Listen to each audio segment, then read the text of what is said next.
My name is Akis. I'm a Victoria-based food writer, chef, and author.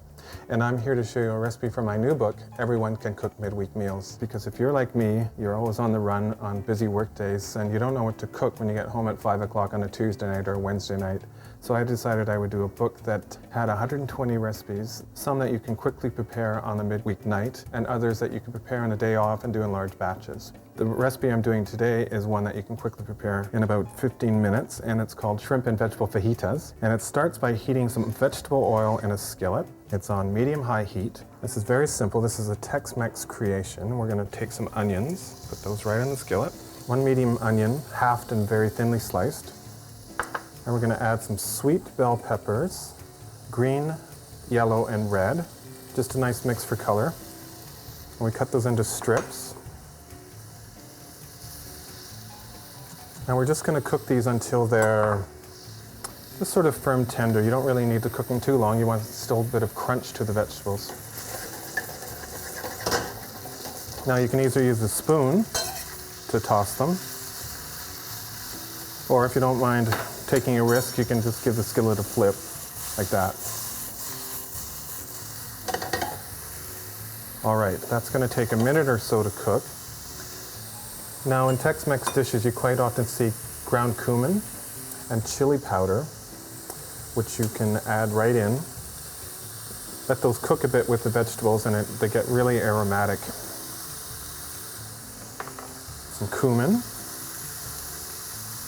about a half teaspoon of each. And then of course some good old hot pepper sauce. You can add as much as you like, it's a to-taste thing. If you're serving this for young children, you might want to control that a bit. If you're serving it for the boys, add a lot.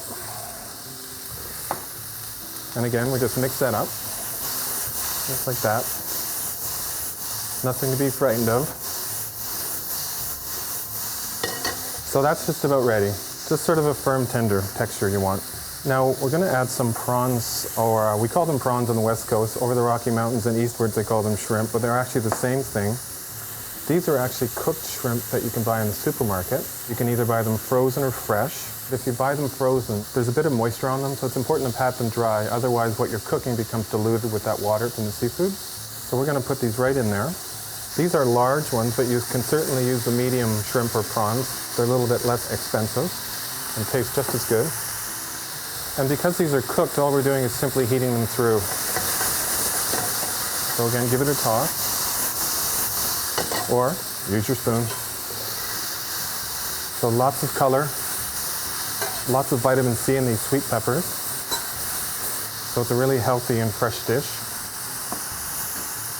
So I like to serve this family style where I put this mixture right on the table with the other things that will go in my fajitas, which would be lettuce, cheese, and salsa. So we're just going to transfer it over here. Just want you to imagine that this is your dining room table. And this will go on piping hot. Just like that. And at this point, people will be running to the dining room because it looks so gorgeous. Just beautiful and simple. And then you just serve it with some tortillas. These are whole wheat tortillas if you want a little extra fiber. People will just take some lettuce. You could put some cheese. This could be Monterey Jack cheese, it could be mozzarella cheese, it could be cheddar cheese, a bit of salsa. And then some of the prawn mixture in the middle. And then you just let people roll them as they like. The simple technique is to tuck in the sides and then roll it up. That's it, shrimp and vegetable fajitas. Takes no time to make and it's just great. In the beginning of my book, I have 4 pages dedicated to stocking the pantry because you come home on a busy midweek day, you don't want to be stopping in at the supermarket at 5 o'clock to buy something. That's probably the worst time to be shopping. So if you can have some basic ingredients at home, it makes making a midweek meal really easy. For example, in these fajitas, I had these tortilla shells, and I actually use these in a number of recipes in the book. They're inexpensive, they store really well, so I used them in this recipe, but I also use them for breakfast in a whole wheat burrito that has eggs and salsa and Monterey Jack cheese as well. I've also used the tortillas to make a tortilla pizza, where you layered 2 tortillas with some cheese in the middle, put on some pizza sauce, and then again you just top it like a normal pizza. It's also, of course, good to have fresh vegetables and fruit on hand, and in this case I use the bell peppers, but onions, peppers, celery, anything that you can use to make a quick meal, a stir fry, a soup, those things are good to have on hand. Another thing I like to have is what I like to call easy but full flavored flavorings, such as curry paste. Curry paste could be used in a stew, it could be used in a soup, and one recipe in the book I use it to make curry almond chicken legs, and all you do is take chicken legs, you toss it with some lemon juice and curry paste, and then you coat the chicken in ground almonds, and that's a 4-ingredient recipe, and you just bake it in the oven for about 40 minutes and you have this most amazing chicken dish. Another item I like to have on hand is canned legumes, particularly chickpeas. Chickpeas I use in the book to make a chickpea and spinach soup. I do a slow cooker stew that's just chickpeas and vegetable based. It's really quite nice. And one of my favorite recipes in the book is taking chickpeas, mashing them up and mixing them with some grated onion and carrot and a bit of binder, egg, and spices. And then you coat them in breadcrumbs and you make patties with them and you make a beautiful burger. Another good item is anything to make baked goods with. So flour and baking powder, baking soda, brown sugar. With those things on hand, say at 8 o'clock on a Tuesday night, if you're inspired, you can make cookies. They take no time to make, but they're hard to make if you don't have those ingredients around.